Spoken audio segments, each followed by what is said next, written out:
Assalamualaikum warahmatullahi wabarakatuh. Perkenalkan, nama saya Yolivia Nurfadilah, BP 171102-2019 dari kelas 4B D4 Akuntansi Politeknik Negeri Padang. Pada kesempatan kali ini, saya akan menjelaskan mengenai proposal penelitian saya yang berjudul Analisis Faktor-Faktor yang Mempengaruhi Kecenderungan Kecurangan Akuntansi pada Sektor Pemerintahan, Persepsi Pegawai pada salah satu OPD di Kota Padang. Pertama sekali saya akan menjelaskan bab 1 pada proposal penelitian ini, yaitu mengenai pendahuluan. Yang pertama yaitu latar belakang penelitian pada proposal ini, di mana lembaga pemerintah memiliki peranan berarti dalam pencapaian tujuan suatu pemerintahan. Terpaut dengan capaian tujuan pemerintahan tersebut, maka harus didukung dengan sikap ataupun tindakan baik dari para pegawainya.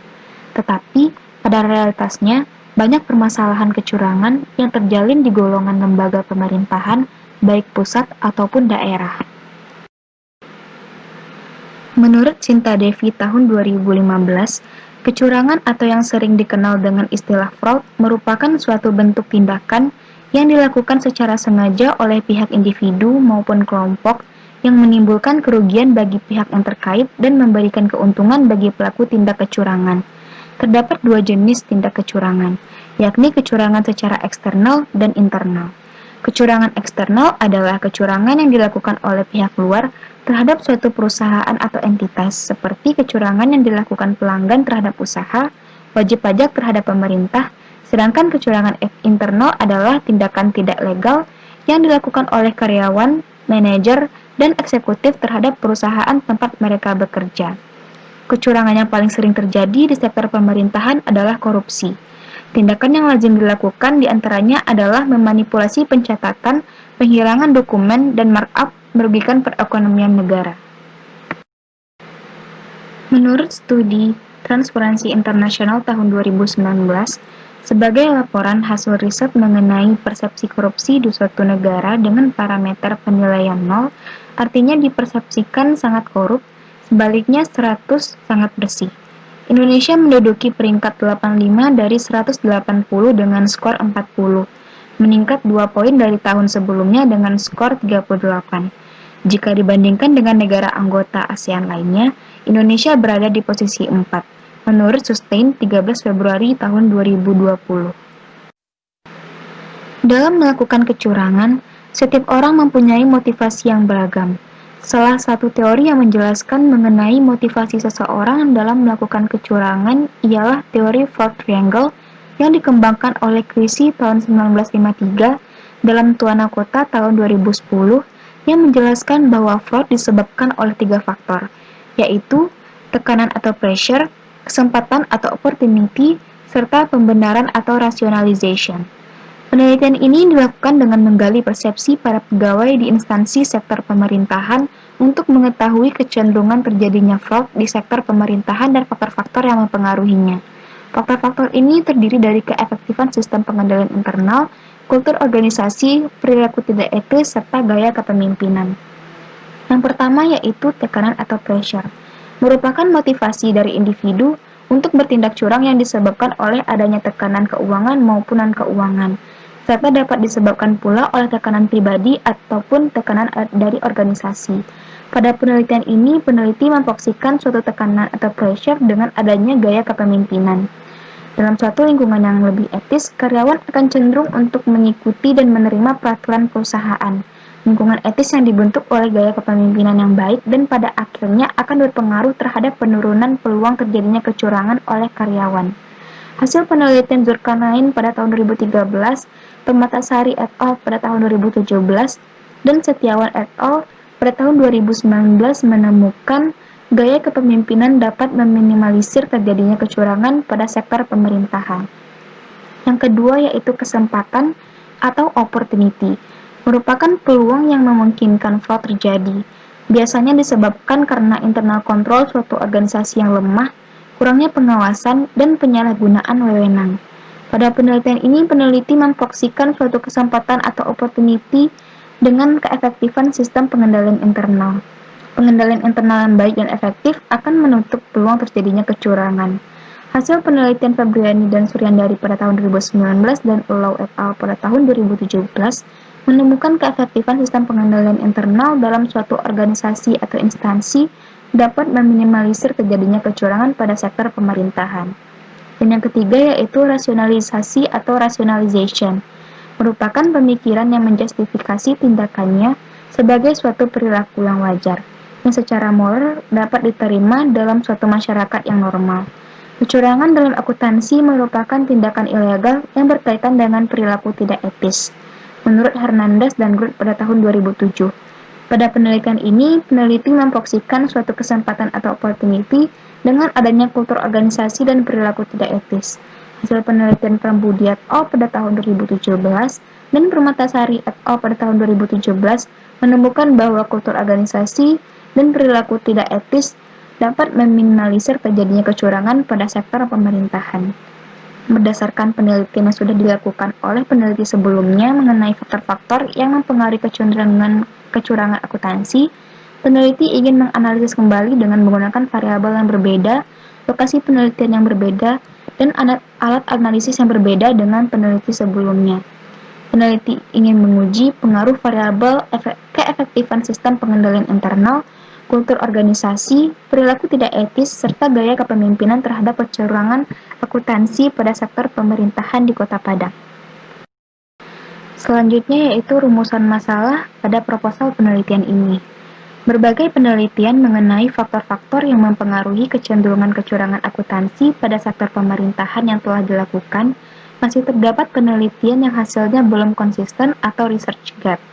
Dengan adanya research gap ini, maka penelitian ini bertujuan untuk menguji kembali faktor-faktor seperti keefektifan sistem pengendalian internal, kultur organisasi, perilaku tidak etis, dan gaya kepemimpinan, apakah berpengaruh terhadap kecenderungan kecurangan akuntansi pada sektor pemerintahan. Berdasarkan latar belakang yang telah dijelaskan sebelumnya, maka rumusan masalah dalam penelitian ini yaitu yang pertama, apakah keefektifan sistem pengendalian internal berpengaruh terhadap kecenderungan kecurangan akuntansi pada sektor pemerintahan? Yang kedua, apakah kultur organisasi berpengaruh terhadap kecenderungan kecurangan akuntansi pada sektor pemerintahan? Yang ketiga, apakah perilaku tidak etis berpengaruh terhadap kecenderungan kecurangan akuntansi pada sektor pemerintahan? Dan yang keempat, apakah gaya kepemimpinan berpengaruh terhadap kecenderungan kecurangan akuntansi pada sektor pemerintahan? Selanjutnya yaitu tujuan penelitian pada proposal penelitian ini. Berdasarkan permasalahan yang telah diuraikan sebelumnya, maka tujuan penelitian yang hendak dicapai dalam penelitian ini yang pertama yaitu untuk menganalisis pengaruh keefektifan sistem pengendalian internal terhadap kecenderungan kecurangan akuntansi pada sektor pemerintahan. Yang kedua, untuk menganalisis pengaruh kultur organisasi terhadap kecenderungan kecurangan akuntansi pada sektor pemerintahan. Yang ketiga, untuk menganalisis pengaruh perilaku tidak etis terhadap kecenderungan kecurangan akuntansi pada sektor pemerintahan. Dan yang keempat yaitu untuk menganalisis pengaruh gaya kepemimpinan terhadap kecenderungan kecurangan akuntansi pada sektor pemerintahan. Selanjutnya yaitu manfaat penelitian dalam proposal penelitian ini. Berdasarkan rumusan masalah dan tujuan penelitian yang telah dijelaskan sebelumnya, maka manfaat penelitian ini yang pertama yaitu terdapat manfaat teoritis, di mana hasil penelitian ini diharapkan dapat menambah dan memperluas pengetahuan atau wawasan dan referensi mengenai kecenderungan kecurangan akuntansi agar memperoleh hasil yang bermanfaat bagi peneliti lainnya di masa yang akan datang. Selain itu, untuk mengetahui keefektifan sistem pengendalian internal, kultur organisasi, perilaku tidak etis, dan gaya kepemimpinan terhadap kecenderungan praktik kecurangan. Yang kedua yaitu manfaat praktis. Secara praktis, penelitian ini diharapkan dapat berguna bagi yang pertama yaitu bagi peneliti. Penelitian ini diharapkan dapat menambah pengetahuan bagi penulis agar dapat membandingkan ilmu secara teoritis yang diperoleh secara perkuliahan dengan yang terjadi dalam kehidupan sehari-hari, serta dapat mengimplementasikan kemampuan penulis dalam pengetahuannya mengenai objek yang akan dibahas pada penelitian ini. manfaat lain yang dapat diambil dan dari penelitian ini, yaitu peneliti belajar bagaimana melakukan penelitian dengan baik, terstruktur, dan relevan. Yang kedua yaitu bagi pemerintahan. Pada hasil penelitian ini diharapkan dapat berguna sebagai rekomendasi dalam membuat kebijakan-kebijakan upaya mencegah terjadinya kecurangan di sektor pemerintahan dengan menekan penyebab terjadinya kecurangan tersebut. Dan yang ketiga yaitu bagi peneliti selanjutnya. Hasil penelitian ini diharapkan dapat menjadi bahan rujukan bagi penelitian yang terkait dengan kecurangan yang terjadi di sektor pemerintahan. Selanjutnya, sistematika penulisan. Dalam penelitian ini disusun secara sistematis dengan maksud agar dapat diperoleh gambaran yang cukup jelas tentang objek pengamatan. Uraian dalam sistematika penulisan ini meliputi yang pertama bab 1 pendahuluan. Pada bab ini diuraikan tentang latar belakang masalah, perumusan masalah, tujuan dan manfaat penelitian, serta sistematika penulisan. Pada bab kedua yaitu tentang literatur review dan pengembangan hipotesis, di mana dalam bab ini diuraikan tentang teori-teori yang dapat digunakan sebagai dasar penelitian terdahulu, kerangka pemikiran, serta hipotesis yang akan diuji. Pada bab ketiga yaitu mengenai metodologi penelitian, di mana pada bab ini memberikan penjelasan tentang populasi dan sampel, jenis dan metode pengumpulan data, operasionalisasi variabel, dan metode analisis data. Pada bab 4 yaitu analisis data dan pembahasan. Pada bab ini menguraikan mengenai hasil data yang berkaitan dengan penelitian yang telah dilakukan dengan menggunakan alat dan analisis data sehingga akan menjawab perumusan masalah. Dan yang terakhir yaitu bab 5 mengenai kesimpulan dan saran. Pada bab ini menguraikan kesimpulan dan pembahasan mengenai penelitian secara keseluruhan dan saran untuk meningkatkan serta memperbaiki penelitian selanjutnya. Selanjutnya saya akan menjelaskan mengenai bab 3 yaitu metodologi penelitian. Yang pertama yaitu populasi dan sampel, di mana populasi adalah sekelompok orang, kejadian atau segala sesuatu yang mempunyai karakteristik tertentu. Populasi dalam penelitian ini adalah seluruh pegawai tetap atau pegawai negeri sipil yang bekerja pada organisasi perangkat daerah atau OPD yang ada di Kota Padang. Dan sampel merupakan sebagian dari populasi yang terpilih sebagai sumber data. Sampel pada penelitian ini adalah pegawai tetap atau pegawai negeri sipil yang bekerja pada OPD yang ada di Kota Padang. Penentuan sampel pada penelitian ini menggunakan metode purposive sampling, yaitu teknik penentuan sampel dengan pertimbangan tertentu. Metode purposive sampling dengan kriteria yaitu pegawai tetap atau pegawai negeri sipil atau PNS yang bekerja di OPD yang ada di Kota Padang. Kriteria pemilihan sampel dalam penelitian ini yang pertama yaitu pegawai negeri sipil yang bekerja di lingkungan organisasi perangkat daerah Kota Padang. Yang kedua, memiliki masa kerja sekurang-kurangnya 1 tahun pada OPD yang bersangkutan. Dan yang ketiga, PNS yang bekerja pada bagian keuangan dan atau pelaporan keuangan serta laporan pertanggungjawaban. Selanjutnya yaitu jenis dan metode pengumpulan data. Dalam penelitian ini, peneliti menggunakan penelitian kuantitatif karena data yang diperoleh nantinya menggunakan data berupa angka sebagai alat menganalisis keterangan mengenai apa yang ingin diketahui. Jenis data dalam penelitian ini adalah data subjektif. Data subjektif ini merupakan jenis data penelitian yang berupa opini, sikap, pengalaman atau karakteristik dari seseorang atau sekelompok orang yang menjadi subjek penelitian atau responden. Penelitian ini menggunakan data primer yang diperoleh dengan survei lapangan yang menggunakan semua metode pengumpulan data original. Dalam penelitian ini, data yang diperoleh dengan menyebarkan kuesioner kepada pimpinan OPD, kepada kepala bagian akuntansi, dan staf bagian akuntansi di OPD Kota Padang. Metode pengumpulan data yang digunakan dalam penelitian ini yaitu dengan menggunakan kuesioner untuk mendapatkan data primer. Kuesioner ini merupakan daftar pertanyaan terstruktur yang diajukan pada responden. Model skala Likert adalah skala penilaian untuk mengukur pendapat, persepsi, atau sikap seseorang atau sekelompok orang dengan memberikan rentang nilai. Skala ini sering digunakan pada jenis penelitian berupa survei. Jawaban yang diberikan pada setiap indikator dari 1 dengan tanggapan sangat setuju sampai 4 dengan tanggapan sangat tidak setuju. Sebelum kuesioner disebarkan kepada responden, peneliti menguji kepahaman responden terhadap pertanyaan atau indikator setiap variabel kepada beberapa rekan dari beberapa kalangan atau latar belakang. Hal ini untuk menentukan bahasa yang digunakan harus bersifat umum dan dapat dipahami oleh semua kalangan. Selanjutnya yaitu operasionalisasi variabel.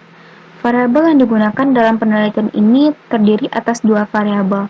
Yang pertama yaitu variabel bebas atau X, di mana variabel bebas ini yaitu variabel yang dapat mempengaruhi perubahan dalam variabel terikat dan mempunyai pengaruh positif ataupun pengaruh negatif bagi variabel terikat nantinya.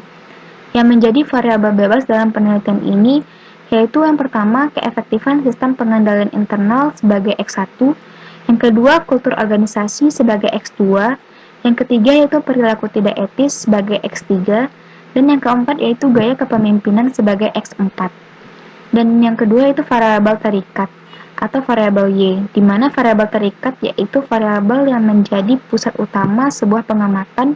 Yang menjadi variabel terikat dalam penelitian ini yaitu kecenderungan kecurangan akuntansi pada sektor pemerintahan. Selanjutnya yaitu metode analisis data, di mana metode analisis data adalah tahapan proses penelitian data yang sudah dikumpulkan untuk diolah dalam rangka menjawab rumusan masalah. Penelitian ini menggunakan lebih dari 2 variabel independen. Dengan metode analisis data yang digunakan adalah regresi linear berganda atau multiple linear regression.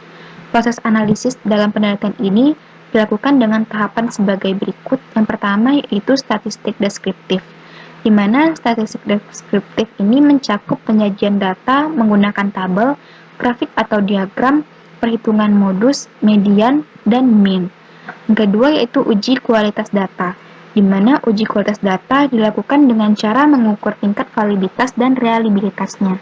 Dan yang ketiga yaitu uji hipotesis, di mana metode analisis yang digunakan untuk menguji seluruh hipotesis yang digunakan adalah dengan menggunakan analisis regresi linear berganda untuk menguji pengaruh antara lebih dari 1 variabel bebas terhadap variabel terikat.